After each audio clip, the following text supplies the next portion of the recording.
I was watching a video on endocrine system, and by far safe to say there is a channel on YouTube called the Institute of Human Anatomy. I am obsessed with their content because they take textbook knowledge, give you the human feel of things, and then go on to elaborate it further. And when you pull shit like that, I am mind blown because see, in textbook, I'll give you a very simple example. In textbook, in my anatomy textbook, when I was reading about the thyroid gland, it had few pointers which were written exclusively why thyroid is so very different from other glands in the body. One of those points was being rich blood supply. And me being me, just to give my exams and pass that shit, I by hearted okay, rich blood supply, so other points, these are the points that make it different from other glands of the body. Now this dude goes on telling the very close correlation that glands and blood vessels are supposed to have.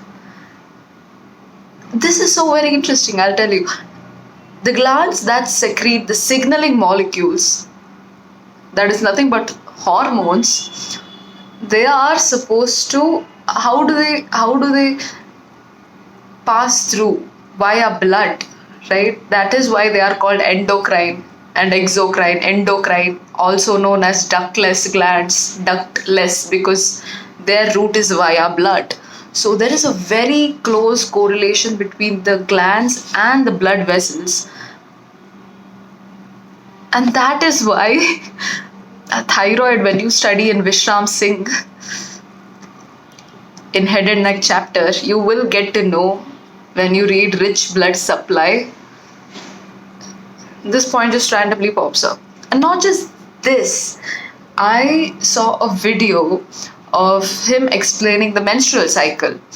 And mind you, I've always struggled with the graphs, the 4 hormones ka graph that was there, during which phases which hormones spike and which doesn't. This man in his 2 videos single-handedly managed to explain all of my doubts. And that's like recently I've been trying to learn my content in the form of a story. That is helping me brilliantly because see, as of lately I've been very active in, like, not me, I was put in that spot to take initiatives and give out presentations. There is these exclusive classes in my degree that have a dedicated time for it, and thus I've been speaking a lot more often. And speaking in the sense teaching a particular topic, presenting a particular topic a lot more often. And what that has made me realize is how good of a teacher I can become if I simply ask students before me or anybody sitting before me, my audience, to visualize stuff.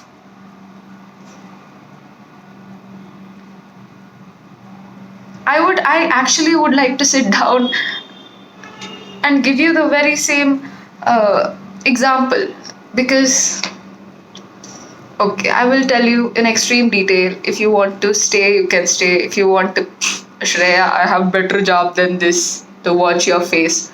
Sure, you can go ahead and do that. I will tell you about bronchial asthma. We all know asthma, what the fuck it is, dude.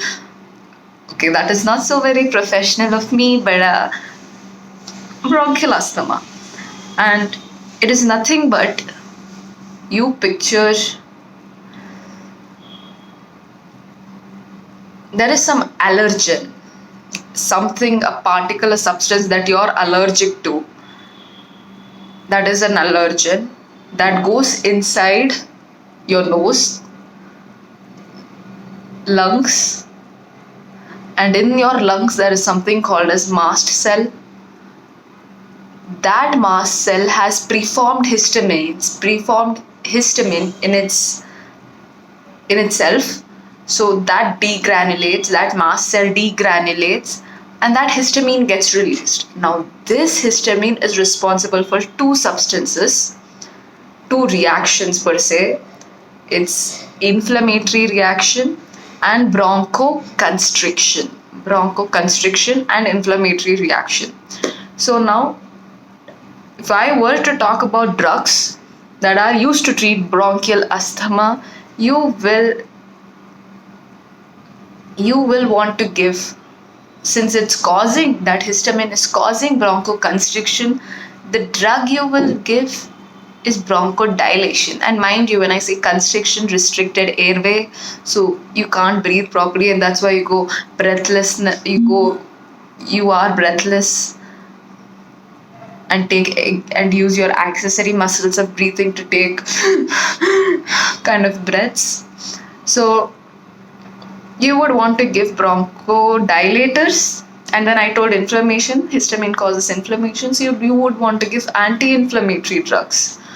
So again, coming to that classification, one is bronchodilators. That is not what I'd want to be speaking today. I will go to anti-inflammatory drugs. The major one is being steroids, corticosteroids.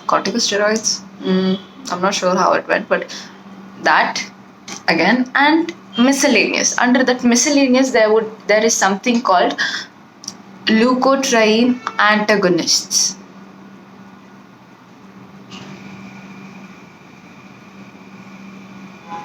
This leukotriene antagonist is going to be my topic. It was the topic that I got for my seminar, and I chose it because the drugs that come under leukotriene antagonists are montelukast and zafirlukast.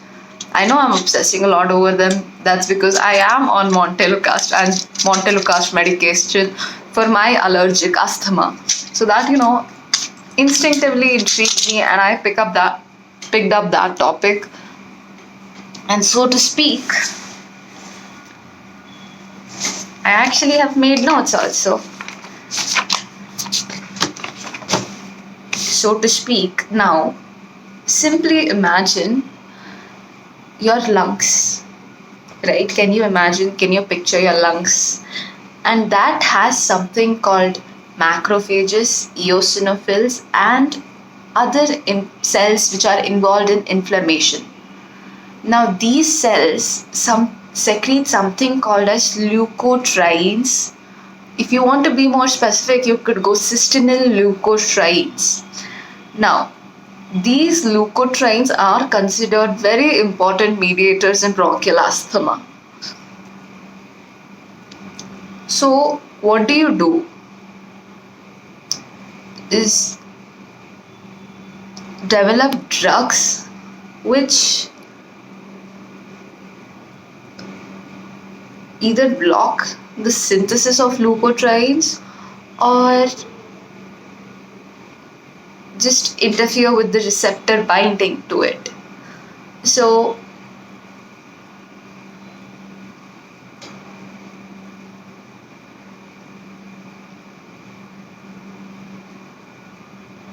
actually though,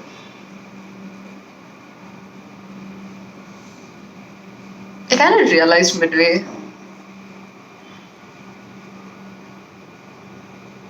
that I probably should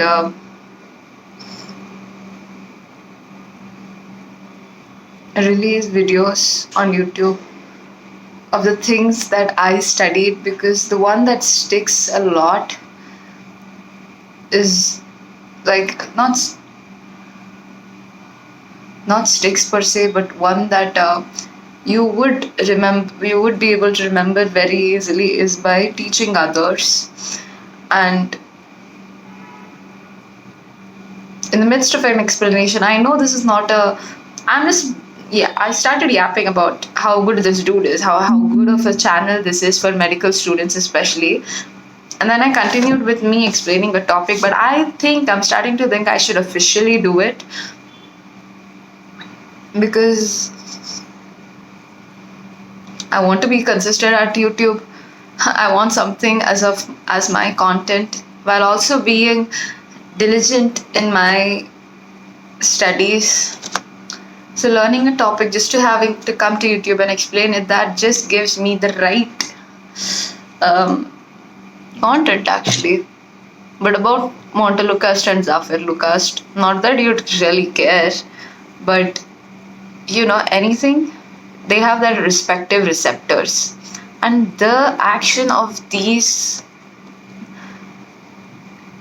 video would be more relevant and would be more easier if I were to explain this to a medical student, to a previous medical student who has dedicated his 24/7 to studying this and this. So when I say eosinophils or when I say mast cells, you would know what to think of. And I'm also starting to think these are also the medications that I'm on actually. And I'm starting to think that maybe I love to teach just because it helps me. Yeah, I'm very selfish in that aspect. Just I love to teach just because it helps me get a better clarity on things. Because if you are able to explain something to say a 10-year-old, then you have did an excellent job at breaking the subject matter down. So I guess, yeah, but if you'd want me to continue this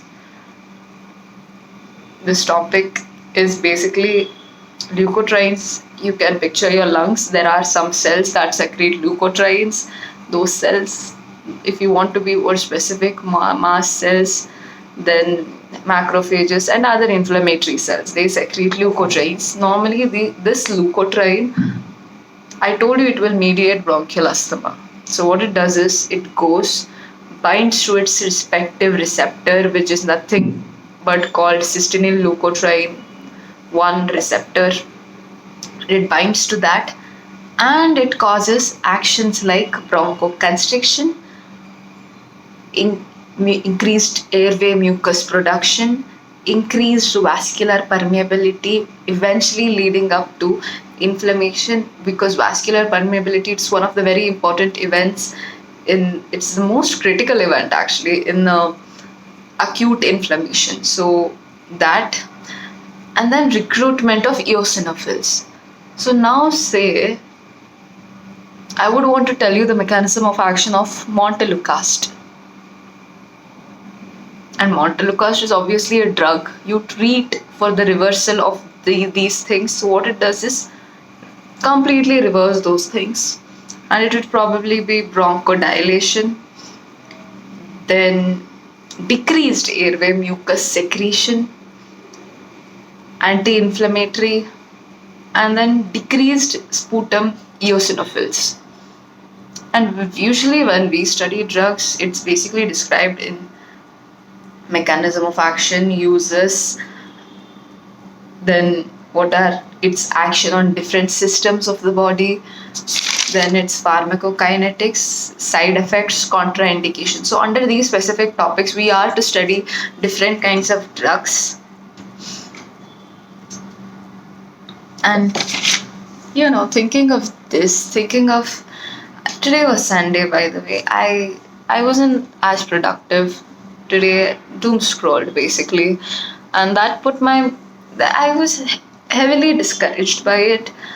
But I'm also glad that I didn't no, actually I ate 2 Snickers, so I didn't even stick to my said promises, and I'm on a cut right now, and I'd want that definition. There's only mass. I want the definition, and I am supposed to stick to my cut. But I had 2 big ass Snickers chocolate bars today. And my period is late by 2.5 weeks almost now. And that's really freaking me out, because I don't know if it's the effect of medications or in general my hormonal health has been fucked up. Because see, I was the one with regular ass periods, and this is just stressed me out so much. Also stress, that could be a potential factor. And when your period is delayed,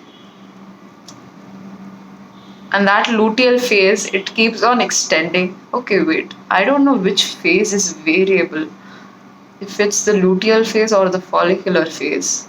Oh my god, that is actually an important MCQ for your competitive exam, that which phase is variable.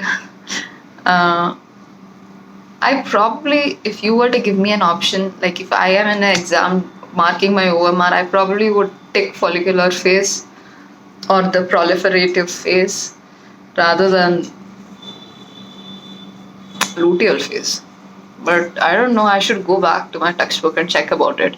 So I'm forced to think that since the, like, bro, in general, man, luteal phase, it's shitty for me. I'm one of those women. It's just the worst, bro. I feel so icky about myself, and my body is generally fully bloated, fully swelled up, and I do not like myself like that. Especially on top of that, if I'm putting such efforts to take my time of the day, especially, and go to gym, hit gym on regular basis, eat clean, get my sleep, get my nutrients. And I could just tell if I sit down, if gym was, if and see, gym is kind of a non-negotiable to me. It's not my hobby. I wouldn't describe it as my hobby. I love to do what I do, though. I only do what I love. So keep talking in that aspect. Like, I love medicine, I love the gym, I love to eat clean because of how that makes me feel from the inside. I love meditation. I am that.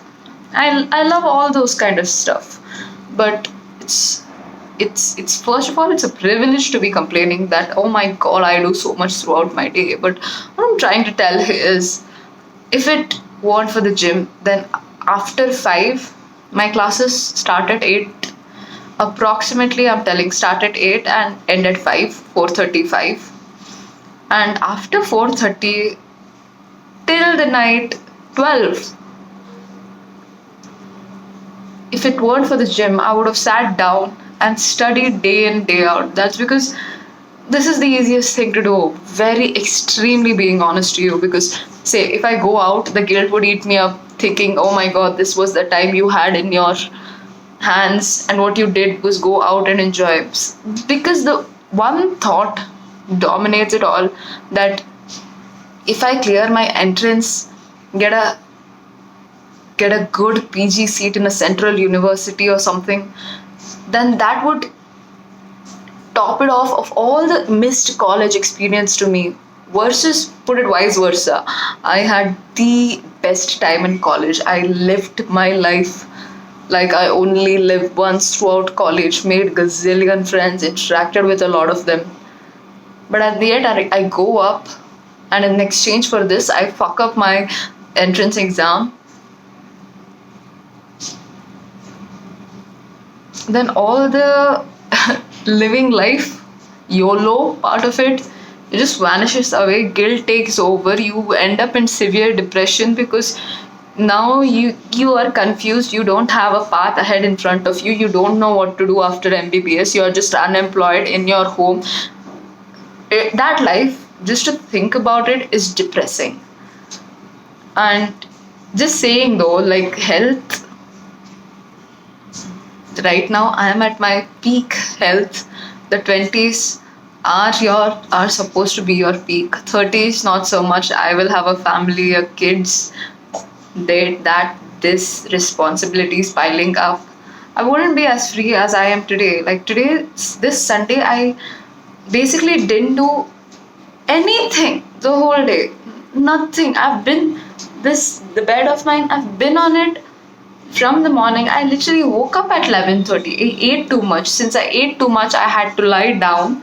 My back hurts, my traps, this all part of me hurts because I hit chest and shoulders yesterday. And me being classic me, when I train shoulders, the trap involvement takes over and my traps get sore. So it's never like, if you see my arms, my shoulders, my middle and middle and riders are heavily undertrained, so they don't give off that balanced look that I keep wanting. Like my shoulders, like even this, you compare, it's like, bro, it's not rounded at all, and that pisses me off. That pisses me off because I ego lift. Honestly, it's my fault.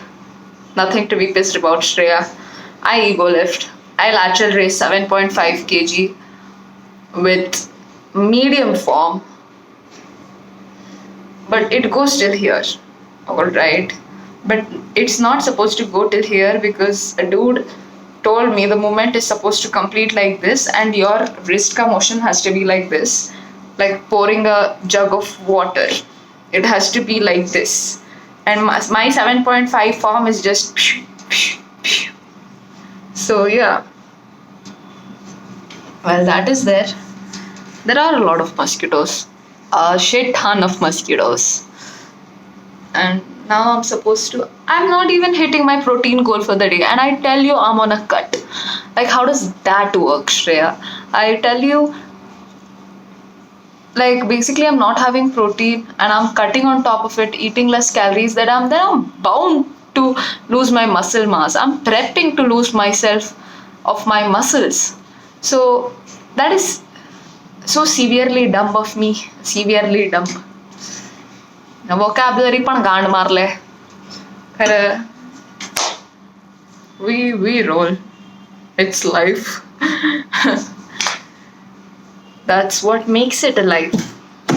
That's what makes it human. To waste your time and to sit down now and regret about it. And to talk about it for like 21 straight minutes. Maybe that's what makes us humans.